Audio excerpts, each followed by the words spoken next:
क्या होगा पता नहीं। मैं भी खाइफ नहीं तख्ता-ए-दार से, मैं भी मंसूर हूं कह दो अगियार से, क्यों डराते हो जिंदा की दीवार से। जेल, जिंदा जेल। जुल्म की बात को, जहल की रात को मैं नहीं मानता, मैं नहीं जानता। सर, लोकतंत्र के 3 स्तंभों के बारे में हम सब जानते हैं, चौथे स्तंभ के बारे में तो मैं बोलूंगा भी नहीं।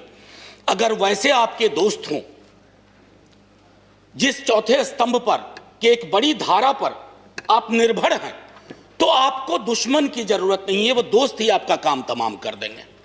वो क्या करते हैं, दिन भर कुछ भी मामला हो, लोग दुख में हो, लोग संकट में हो, लोगों की मौत हो रही हो, और शाम में चलाएंगे खालिस्तानी एंगल ऑफ किसान आंदोलन। इतिहास दोहराता नहीं है, लेकिन इतिहास प्रेरणा देता है, इतिहास निर्देश देता है, और हम उन निर्देशों को सुनना नहीं चाह रहे।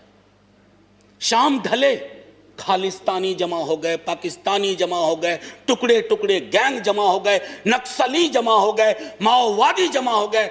सर, सबसे बड़ा टुकड़ा टुकड़ा गैंग वो है जो अपने भारत माता की संतान की पीड़ा को करुणा से ना समझे। माननीय सभापति महोदय, वो 303 कहते हैं कि 303 का आंकड़ा है। सभापति महोदय, इस सदन ने, इतिहास ने इससे बड़े आंकड़े देखे हैं। कहां बिला गए, कहां गुम हो गए, किसी को पता नहीं।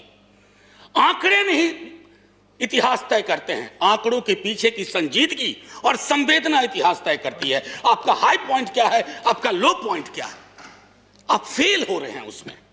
कद तब बढ़ता है जब पद की गरिमा को आप समझते हैं। Boundless intemperance in nature is tyranny. It has been the untimely emptying of happy throne and fall of many kings. इंटेम्परेंस अगर आपके स्वभाव में आ जाए तो सर, इसने कितने सिंहासन खाली करवा दिए, कितने राजाओं की घर वापसी करवा दी। थोड़ा सनद रहे, थोड़ा ध्यान रहे। मैंने पिछली बार जब यह बिल आया था कहा था कि दलों के दायरे और उस विप से ऊपर निकल करके देखिए, किसान देख रहा, क्योंकि उसने विप जारी कर दिया है, और उसके विप को अगर आप नहीं सुन रहे हैं तो पता नहीं। लोकतंत्र में तो हम सुनते थे कि सुनना और सुनाना दोनों लोकतंत्र की अद्भुत कला होनी चाहिए। आप सुनाने में यकीन करने लगे हैं, सुनना आप भूल गए हैं, खास करके इस टर्म में तो बिल्कुल ही भूल गए हैं। बीते 29 जनवरी को जब महामहिम का अभिभाषण हुआ था, हम में से 19 दलों ने उसमें शिरकत नहीं की थी। माफी के साथ कहता हूं, कष्ट भी हुआ था, क्योंकि एक बहुत महत्वपूर्ण ओकेजन होता है। लेकिन माननीय सभापति महोदय, माननीय राष्ट्रपति जी का अभिभाषण जब समकालीन यथार्थ से, दुख और दर्द से, रंजो गम से मीलों दूर खड़ा हो, तो कैसे शामिल हो जाएं माननीय सभापति महोदय? बड़ी मुश्किल होती है। सिंघू बॉर्डर, टिकरी बॉर्डर, गाजीपुर, और ये तो 3 महत्वपूर्ण केंद्र हैं छोटे छोटे हलकों में। अभी बिहार में नेता प्रतिपक्ष तेजस्वी जी और पूरे कम्युनिस्ट पार्टी और कांग्रेस पार्टी के साथियों ने मिलकर के मानव श्रृंखला बनाई, तो पूरे देश में कहीं ना कहीं चर्निंग हो रही है। और इस चर्निंग के पीछे का साक्ष्य क्या है? जो कही गई बात, अब उसके बारे में मैं थोड़ा पहली चीजें कहता हूं। My government holds in high steam the values of democracy and sanctity of the constitution. संभवतः पेज 7 पैरा 25 होना चाहिए, मेरी मेमोरी अगर सर्व करती है सही। Yes, para 25। अब इसको सर व्यापक संदर्भ में देखना होगा कि my government values of democracy and sanctity of the constitution. हमने हाल के दिनों में जो भी देखे हैं वो संविधान से इतर देखा है। और वैल्यू ऑफ डेमोक्रेसी सर सिर्फ एक रेटोरिकल वैल्यू नहीं है। माननीय सभापति महोदय, मैं आपको कोट करना चाहता था, लेकिन आगे रखा था, लेकिन अभी जहन में आ गया। Recently you have said nationalism and patriotism is not simply sloganeering Bharat Mata ki Jai, Jai Hind या Jan Gan Man. No sir. The greatest act of patriotism is speak about the well-being of the nation, and that does not mean that I should stand in the orchestra party of the government forever and always. You have not done it when you were in opposition. We shall not do it when we are in opposition. माननीय सभापति महोदय, आंदोलन लोकतंत्र की जीवंतता का उदाहरण होता है। जिंदा लोकतंत्र और स्वस्थ लोकतंत्र आंदोलन के साथ सदैव निरंतर संवाद की कोशिश करता है। सर, एक आशय मैं यहां रखना चाहता हूं। दिल्ली विश्वविद्यालय में जिस विभाग में मैं पढ़ाता हूं, एक विषय मेरा मूवमेंट भी है। सर, बहुत सालों से पढ़ाया है आंदोलन। आंदोलन की सर 3 चीज होती है महत्वपूर्ण: एलिनेशन, अट्रैक्शन, कन्वर्सन।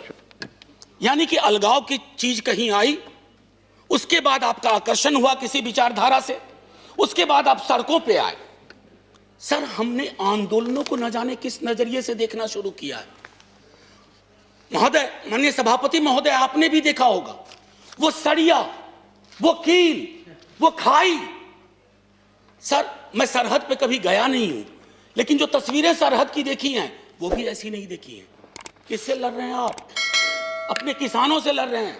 और वो क्या कह रहे हैं? आपसे चांद नहीं मांग रहे हैं, अपना हकूक मांग रहे हैं। क्यों समझाने की जरूरत पड़ रही है?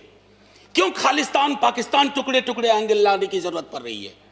अरे, हमारा लोकतंत्र बहुत मजबूत है, किसी के एक ट्वीट से कमजोर नहीं होगा। आपने विमर्श को कमजोर कर दिया है। इतना मजबूत लोकतंत्र है सर। मैं तो कभी कभी सोचता हूं, अगर आपके दौर में जयप्रकाश जी का आंदोलन हुआ होता। इस सदन में अभी कई लोग हैं जो जयप्रकाश जी के आंदोलन से निकले हुए हैं, इंक्लूडिंग सभापति महोदय।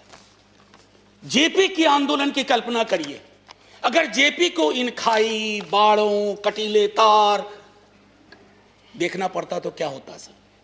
आप कहते हैं 11 दौर की बातचीत हुई है। दिक्कत क्या है ना सर, किसी भी सत्ता प्रतिष्ठान में एकालाप और वार्तालाप का फर्क समझना चाहिए। There is a difference between monologue and dialogue. आपके साथ दिक्कत है कि आप मोनोलॉग को डायलॉग का कपड़ा पहनाते हैं। ऊपर से मैंने माननीय मंत्री महोदय को सुना जो वार्ता में थे, उन्होंने कहा कि हमने ये दिया, हमने वो दिया, हमने ये दिया। सर, लोकतंत्र में खैरात की जुबान नहीं होती है। आप देने वाले कौन होते हैं, हम देने वाले कौन होते हैं? अरे, दे तो वो रहे हैं, 303 का आंकड़ा उन्होंने ही दिया आपको, और आगे के 3 और 0 कब उड़ा जाए ये भी वही तय कर देंगे। कि देश कागज पर बना नक्शा नहीं है। देश सिर्फ सेना, पुलिस के जवान, जनगण मन, वंदे मातरम नहीं है। देश रिश्तों से बनता है सर, और आपने रिश्तों को रिसा दिया है, रिसा दिया है। जब तक आप इस बात को नहीं समझेंगे कि मुल्क रिश्तों से बनता है, आपने कितने रिश्ते खत्म कर दिए। अरे, सरकारें पुल बनाने के लिए लाई जाती हैं, चाहे नदियों पर पुल हो या रिश्तों का पुल हो। आपने तो पुल के बदले दीवारें खड़ी कर दी, वो भी कटीली। सीए का आंदोलन हुआ, नागरिकों को नागरिक के खिलाफ खड़ा कर दिया। अब तो कमाल है, मैं तो आपके समाजशास्त्र के ज्ञान से भी चकित हूं कि जिस दिल्ली पुलिस के जवान को आप किसान के खिलाफ खड़ा कर रहे हैं, कभी दिल्ली पुलिस का सोशल प्रोफाइल देख लीजिए। इन इलाकों से जिन इलाकों में यह आंदोलन ज्यादा प्रबल है, वहां का एक बच्चा सरहद पे रहता है, एक बच्चा पुलिस में रहता है, और एक बच्चा खेत में रहता है। आप इन बच्चों को वो जायदाद के लिए नहीं लड़ रहे, आपने उन्हें भिड़ा दिया। इतिहास में से क्षण आते हैं जब आप दुविधा में होते हैं। प्लीज, आपके माध्यम से रिक्वेस्ट कर रहा हूं, हाथ जोड़ करके आप दर्द समझिए किसानों का। सर, पूस की सर्द रातों में, माघ की सर्द रातों में सड़क पर रहना आसान नहीं होता। पानी बंद कर दिया गया, शौचालय बंद कर दिए गए। सर, इस तरह के पोजीशन, इस तरह का अग्रेसिव पोस्चर हमने तो अपने कुछ पड़ोसी मुल्कों के लिए भी नहीं सुना जो अंदर तक आ गए। सर, लाल आंखें वहां होनी चाहिए, कहां हम आंखें लाल कर रहे हैं। ये किसान आपके हैं, ये किसान मेरे हैं। अगर एक दिन इन्होंने हड़ताल कर दी, एक दिन तय कर लिया कुछ नहीं, सर, संसद बंद हो जाएगी, सरकारें बंद हो जाएंगी, क्या होगा पता नहीं। मैं भी खाइफ नहीं तख्ता-ए-दार से, मैं भी मंसूर हूं कह दो अगियार से। क्यों डराते हो जिंदा की दीवार से। जेल, जिंदा जेल।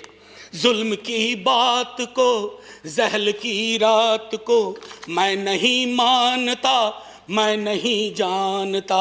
Thank you sir. जय जवान, जय किसान।